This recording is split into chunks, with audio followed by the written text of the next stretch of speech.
الحمد للہ وکفا وسلام علی عبادہ الذین اصطفیٰ اما بعد فاعوذ باللہ من الشیطان الرجیم بسم اللہ الرحمن الرحیم سبحان ربک رب العزة عما یصفون وسلام علی المرسلین والحمد للہ رب العالمین اللہم صلی علی سیدنا محمد وعلی آل سیدنا محمد وبارک وسلم۔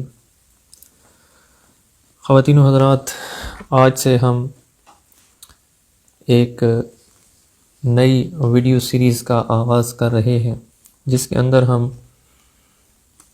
معاشرے کا ایک بہت امپورٹنٹ سیگمنٹ عورتیں جو ہیں ان کی تربیت کے حوالے سے بات کریں گے۔ اس سلسلہ کی یہ آج پہلی ویڈیو ہے اور بنیادی طور پر یہ ایک تمہیدی ویڈیو ہوگی اس سلسلہ کی۔ خواتین و حضرات، ہم مسلمان ہیں اور اسلام ایک ایسا مذہب ہے جس کو یہ امتیاز حاصل ہے دیگر مذاہب کی نسبت کہ یہ انسان کو ایک مکمل ضابطہ حیات مہیا کرتا ہے، ایک کمپلیٹ کوڈ آف لائف دیتا ہے اسلام۔ اور اسلام وہ مذہب ہے جو انسان کو تخلیق کرنے والے کی طرف سے انسان کو دیا گیا، تو اس لحاظ سے اسلام ایک بہت اہم مذہب ہے۔ ہم مسلمان ہونے کی حیثیت سے اور مسلمان ہونے کے ناطے اپنی جو بات ہے اسے اسلامی نقطہ نظر سے بنیادی طور پر آگے بڑھائیں گے، لیکن اس کے ساتھ ساتھ جو دور جدید میں کچھ تقاضے ہمارے سامنے آ رہے ہیں اور اس حوالے سے کچھ ایشوز جو کھڑے ہوئے ہیں یا کیے گئے ہیں ان کے حوالے سے بھی ہم بات کریں گے۔ اسلام میں رہبانیت کا کوئی کانسیپٹ یا تصور نہیں ہے۔ اسلام نے رہبانیت کی ممانعت کی ہے۔ اسلام یہ تقاضا کرتا ہے انسان سے کہ انسان انہی گلی کوچوں اور محلوں کے اندر رہتے ہوئے اس سے جو جڑے رشتے ہیں ان کو نبھائے اور حقوق اللہ کے ساتھ ساتھ حقوق العباد بھی ادا کرے۔ یہ اسلام کا تقاضا ہے انسان سے۔ اور انسان کے جو رشتے بنتے ہیں اس دنیا میں آنے کے بعد وہ دو طرح کے ہیں۔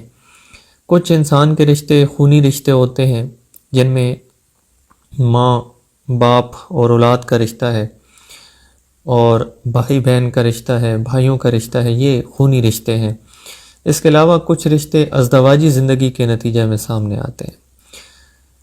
مثلا میاں بیوی کا ایک رشتہ بنتا ہے جس کے نتیجے میں ساس اور بہو کا رشتہ وجود میں آ جاتا ہے۔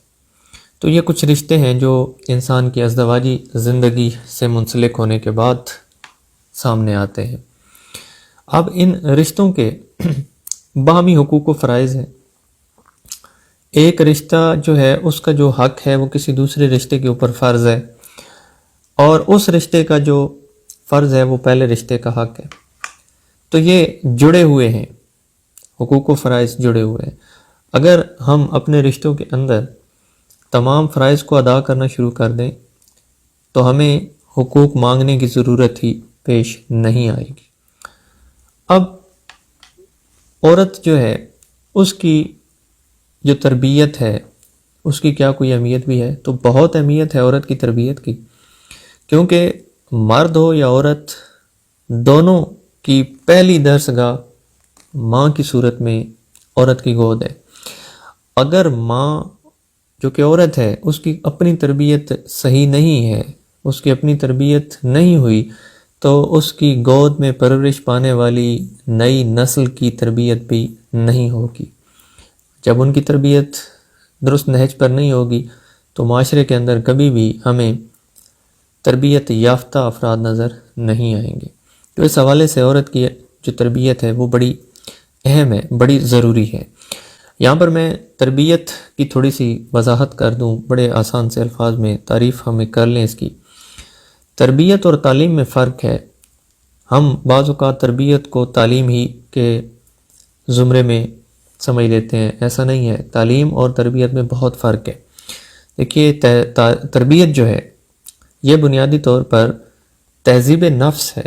آپ کا جو نفس ہے، آپ کی جو شخصیت ہے، اس کا بناؤ سنگار، اس کو مہذب بنانا، یہ آپ کی تربیت ہے۔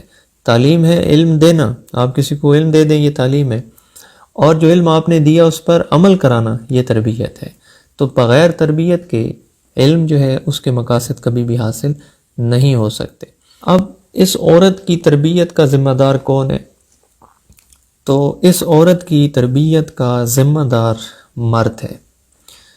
اب مرد جو ہے وہ یہ کہتے ہوئے تو ہمیں دکھائی دیتا ہے کہ اسے عورت سے ایک درجہ اوپر رکھا گیا ہے، اور وہ اس حوالے سے اس نقطہ نظر کو بھی سامنے رکھتا ہے کہ شاید اس کو عورت پر کوئی فضیلت اور برتری حاصل ہے، اور اس کے حقوق زیادہ ہیں عورت کے حقوق کی نسبت، اور اپنے فرائض کی طرف وہ اتنی توجہ یا دھیان نہیں دیتا۔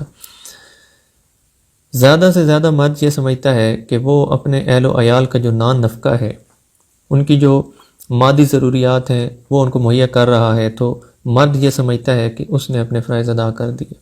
لیکن مرد اگر باپ ہے تو اس سے اپنی بیٹی کی تربیت کرنی ہے، اگر وہ شوہر ہے تو اسے اپنی بیوی کی تربیت کرنی ہے، اور اگر وہ بھائی ہے تو اسے اپنی بہن کی تربیت کرنی ہے۔ یہ اس کی بہت بڑی ذمہ داری ہے، بہت بڑا فرض ہے اس کا۔ اور یہ میں اپنی طرف سے نہیں کہہ رہا، قرآن مجید کے اندر خالق کائنات نے مرد کو اس چیز کا پابند کیا ہے۔ یہ سورۃ التحریم کے اندر 6 آیت ہے، جس میں خالق کائنات یہ فرماتا ہے کہ یا ایھا الذین آمنوا، اے ایمان والو، قو، بچاؤ، انفسکم، اپنے آپ کو، واہلیکم نارا، اور اپنے اہل و عیال کو، اپنے گھر والوں کو آگ سے۔ تو مرد جو ہے اس نے اپنے آپ کو بھی آگ سے بچانا ہے اور اپنے اہل و عیال کو بھی آگ سے بچانا ہے۔ تو وہ اسی صورت میں ممکن ہے کہ جب وہ اپنے زیر اثر عورتوں کی تربیت اچھے طریقے سے انجام دے۔ تو یہ مرد کے ذمے ہے کہ وہ اپنی جو تربیت ہے اس پر بھی توجہ دے، اور اس کے ساتھ ساتھ جو عورت کی تربیت ہے اس پر بھی وہ توجہ دے۔ اس حوالے سے میں ایک حدیث بھی آپ کے گوش گزار کر دوں۔ بخاری شریف کی حدیث ہے، 5188 نمبر ہے اس کا، 5188۔ اس کے الفاظ کیا ہے؟ قال النبی صلی اللہ علیہ وسلم کلکم راع وکلکم مسئول۔ نبی کریم صلی اللہ علیہ وسلم نے فرمایا کہ تم میں سے ہر ایک حاکم ہے، اور ہر ایک سے اس کی رعیت کے بارے میں سوال ہوگا۔ فالامام راع وہو مسئول، پس امام حاکم ہے، اس سے سوال ہوگا۔ والرجل راع علی اہلہ وہو مسئول، مرد اپنے بیوی بچوں کا حاکم ہے اور اسے اس کا سوال ہوگا۔ والمرأۃ راعیۃ علی بیت زوجہا وہی مسئولہ، عورت جو ہے، عورت اپنے شوہر کے گھر کی حاکم ہے اور اس سے سوال ہوگا۔ والعبد راع علی مال سیدہ وہو مسئول، غلام اپنے سردار کے مال کا حاکم ہے اور اس سے سوال ہوگا۔ الا فکلکم راع وکلکم مسئول، ہاں پس تم میں سے ہر ایک حاکم ہے اور ہر ایک سے سوال ہوگا۔ اس حدیث شریف کی روح سے بھی مرد کی یہ ذمہ داری ہے کہ وہ اپنے زیر اثر جتنی عورتیں ہیں، خاص طور پر جو مرد کی بیوی ہے، اس کی تربیت ذمہ داری ہے مرد کی، کیونکہ مرد سے اس کی اس رعیت کے بارے میں سوال کیا جائے گا۔